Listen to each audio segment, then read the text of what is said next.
Hey everybody, welcome back to the Chaotic Little Book Corner. My name is Acacia. Today is a Fairy Tale Friday, and we're going to be discussing Beauty and the Beast, and I'm going to open an Advent, and we're going to move forward.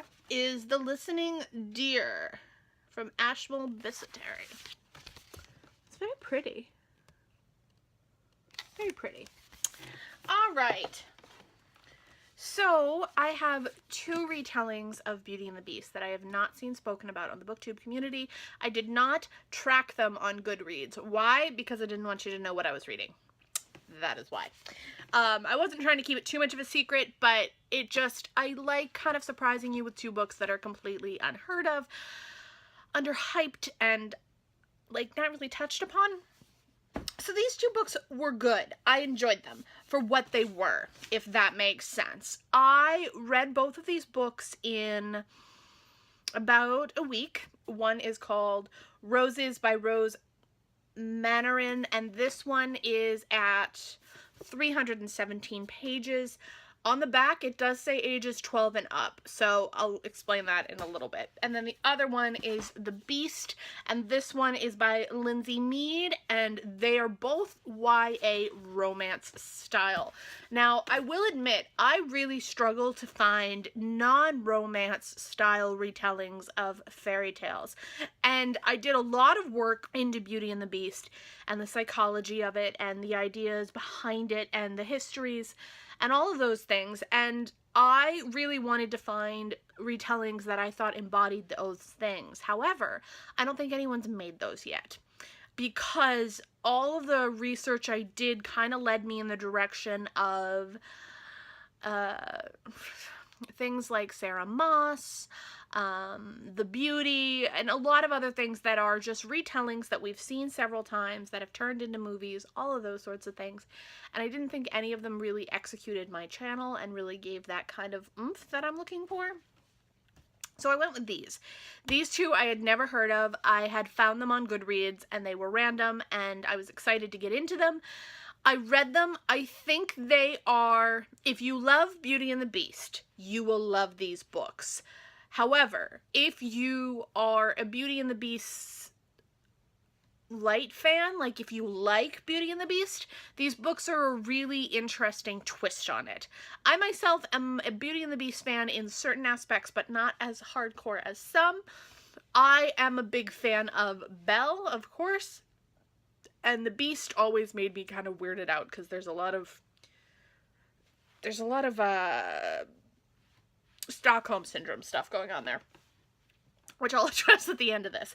So the two books are as follows, and this is Roses, and it is actually book one of a trilogy. Now, I have not tracked down the sequels yet, so I'm not really sure how the sequels fit. I thought this was an okay standalone as a set, but I really do think that this is probably a lot of world building. This is a really interesting concept. So in this one, Belle is born, and her mother disappears, and she ends up going to live with her aunt, who names her Beauty in a ironic way. Now, she is silver-haired and different, and she doesn't really fit in her own town.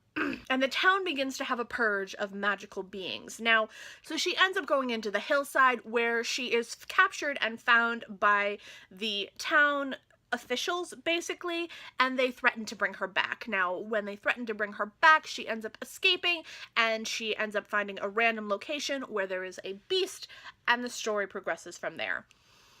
It twists in a very interesting way, because one, I did find Belle's character in this, or Beauty's character in this, a little stronger than I found her in some other stories. I found her a more in-depth character. I found her a little more insightful. However, this has some highly romantic scenes, and I'm not one for romance, which is weird because I like fairy tales. I don't understand how that works.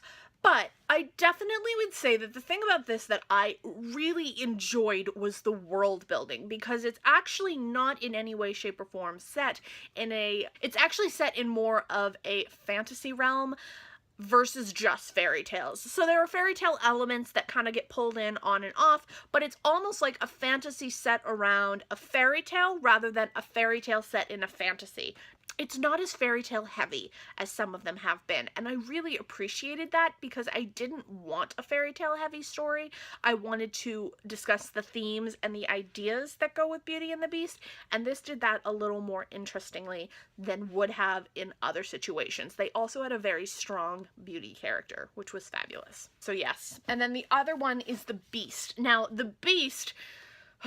this was a weird one. This is set in a steampunk world where there are demons that are trying to take over all of the human beings, which turns them into wolves and beasts. So Belle is a huntress in the realm, and she is trying to fight and kill all of these beasts and evils off, and she ends up being challenged in her self and her beliefs and her system of what she knows to be true about these evil creatures. I enjoyed this way more than I enjoyed Rose's. Now, I think it's a lot less based on Beauty and the Beast and a lot more referencing to Beauty and the Beast. It does have the romance, it does have the, you know, all of those basic themes that go through Beauty and the Beast as far as your idea of a captivating romance between a man and a woman, and the man is ugly or beast-like and the woman is gorgeous, and there's that kind of element in there for sure.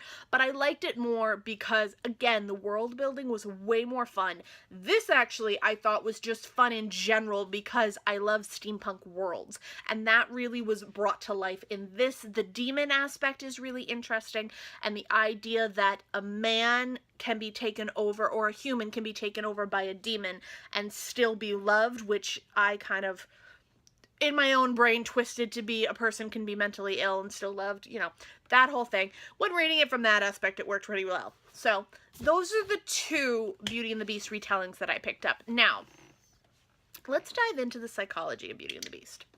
So, on a baseline, Beauty and the Beast is a story where a man goes into the woods and he takes a rose from a castle, and the castle owner says, "You have to stay here forever." And then he goes, "No, I'll give you my daughter." And then they bring the daughter to the castle and they say, "You have to stay here, but you can escape eventually." And she goes, "Okay." And then she's held captive by this person who's like, "You can only go into these few rooms, you have very little privilege, but you're going to be taken care of and you're going to eat. So you're welcome." And then she, you know, kind of starts to discover that this man isn't all bad, and he's not really a bad person. He's just misunderstood because he's ugly. And then she falls in love with him, and clock strikes midnight, everybody's happy, la-di-da. So, I know that's really not the best explanation, but that's like the basis.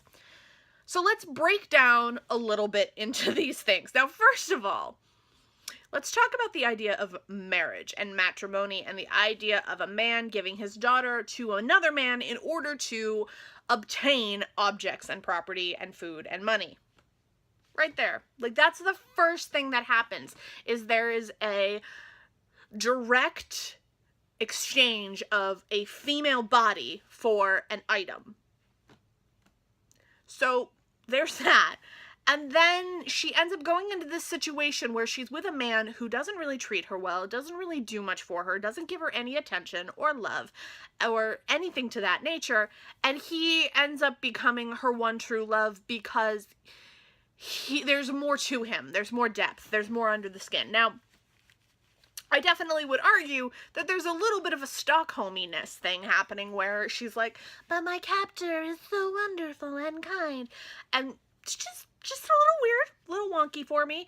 I definitely would say that the other thing that you could go off of, if you were going with a mental health aspect to it, you could potentially call the Beast a person with mental illness who then goes onto his medication and magically he functions as a normal human being, which is why he has the magical transformation into an attractive person that people might want. That's like a stretch, but bear with me on that one. Like, seriously though, like, think about it. If you think about that, it makes sense to have the identity of a person be ugly until they are what society deems fit is a pretty basic line in this whole thing. And Belle, or Beauty, whatever you call her in the stories, she is the epitome of I guess you would say, docile, well-mannered, feminine beauty. She really doesn't have a lot of a feminist aspect to her. Her whole point of herself is, I will give myself up for my father because it's the thing to do. So instead of being like, no, Dad, you can't give me up for Rose. God damn it. I want to be your daughter. Like, keep me here, because I'm not going to be exchanged for Rose. That's just not fair. She gives herself up to this stranger and then puts herself in this situation where, I mean, let's be real here. In some of the retellings, the Beast is a little more sexual assault-like, and there's a lot more danger involved, and a little more PTSD that comes out of it, and the aftermath of that whole story probably doesn't end well 100% of the time.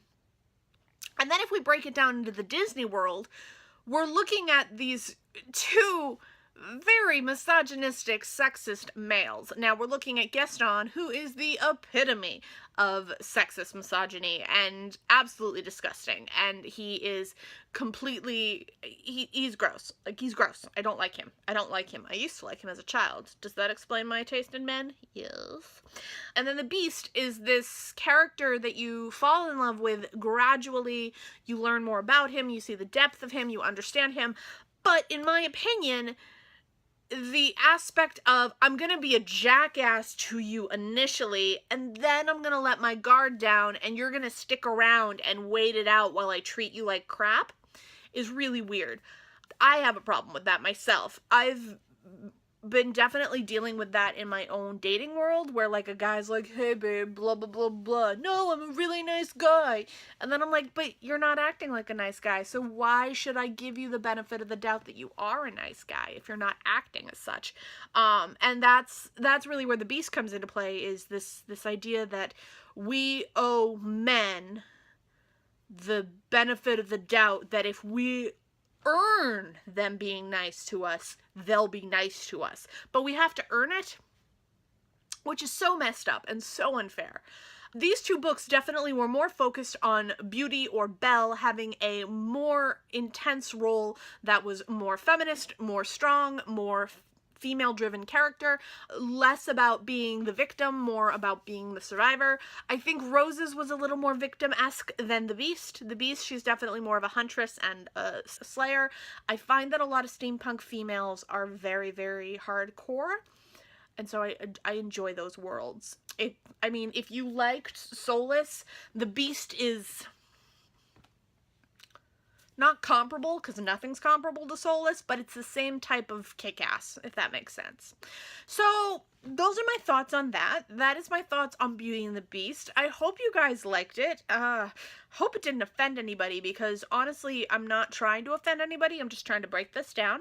Give me any feedback you have, and let me know if you want to see more of these. I will talk to you guys tomorrow.